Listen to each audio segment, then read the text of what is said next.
پشاور مسجد میں نماز جنازہ کے دوران خودکش حملہ، ہلاکتوں کی تعداد 56 ہو گئی اور پشاور کے مشہور قصہ خانی بازار کی گلی کونچا میں جو ہے مسلح افراد گھسے اور گھستے ہی انہوں نے فائرنگ شروع کر دی، جبکہ مرکزی جامع مسجد پر حملہ کیا۔ اس وقت حملہ کیا گیا جبکہ نماز جمعہ کا اجتماع جو ہے وہ جاری تھا۔ مزید شاہدین کے مطابق جو ہے حملہ آور دھماکہ سے قبل فائرنگ بھی کی تھی، اور ترجمان کے مطابق ریکارڈر اسپتال میں کے مطابق 110 افراد زخمی اور تشویش ناک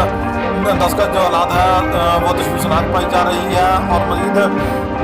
اس کے اوپر جو ہے کراچی پر جو ہے الرٹ جاری ہو گیا ہے۔ کراچی شہر میں مساجد اور خانقاہوں میں جو ہے وہ الرٹ جاری کر گیا، مساجد کا جو سیکورٹی ہے وہ جو ہے تیز کر دی گئی ہے، اور پشاور میں مزید جو ہے تحقیقات جو ہے جاری ہیں۔